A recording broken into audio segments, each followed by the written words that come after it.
विकासाच्या बाबतीमध्ये सातत्याने सालेकसा तालुका हा मागास आहे। नक्षलदृष्ट्या अतिसंवेदनशील असा हा तालुका, त्याच्यातील भजेपार आणि बोदलबडी या दोन गावांना जोडणारा पूल गेल्या 2 वर्षांपासून ठेकेदाराने अधुरा सोडल्याने येथील दोन्ही गावातील नागरिकांना मोठा त्रास सहन करावा लागतो।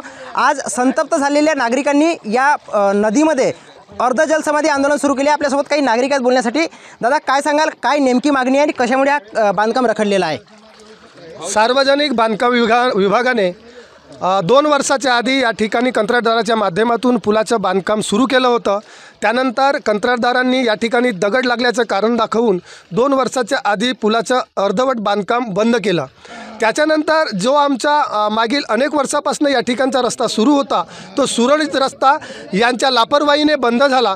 त्याच्यानंतर मागील 2 वर्षापासून या बांधकाम विभागाची फाईल कुठे अडली आम्हाला नाही माहीत, परंतु 2 वर्षापासून या पुलाचं बांधकाम रखडलेलं आहे। त्याच्यामुळं या परिसरातील हजारो नागरिकांना प्रचंड त्रास सहन करावा लागत आहे। प्रामुख्यानं तालुका मुख्यालयासाठी जे जाणारे नागरिक आहेत, त्याचप्रमाणे शाळेमध्ये जाणारे विद्यार्थी आहेत, तालुका मुख्यालय, पंचायत समिती, तहसील कार्यालय, त्याचप्रमाणे विविध कार्यासाठी जे तालुका लेवलचे कामं होतात, असे सगळे कामं करण्यासाठी आम्हाला 1 किलोमीटरसाठी 15 ते 20 किलोमीटर अंतर गाठावं लागत आहे। आणि महत्त्वाचं म्हणजे नदीच्या एका काठावर आमचं घर आहे आणि दुसऱ्या काठावर शेती आहे।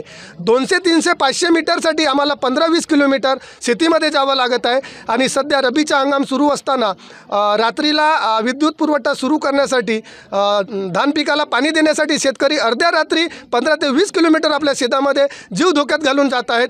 खरं तर ही शोकांतिका आहे आणि या पुलाचं बांधकाम लवकरात लवकर बांधकाम विभागाने सुरू करावं, अन्यथा आम्ही येणाऱ्या निवडणुकांमध्ये सुद्धा बहिष्कार घालणार आहोत। आणि महत्त्वाचं म्हणजे जेव्हापर्यंत आम्हाला ठोस या ठिकाणी बांधकाम विभाग आश्वासन देत नाही किंवा प्रॅक्टिकली काम सुरू करत नाही, तेव्हापर्यंत आम्ही अर्ध जलसमाधी आंदोलन मागे घेणार नाही। तर निश्चितपणे काही महिला देखील या अर्ध जलसमाधी आंदोलनात सहभागी झाल्या। आजीबाई, काय सांगाल, तुम्ही स्वतः या पाण्यामध्ये उतरल्यात, कधीपर्यंत तुम्ही पाण्यामध्ये राहणार आता?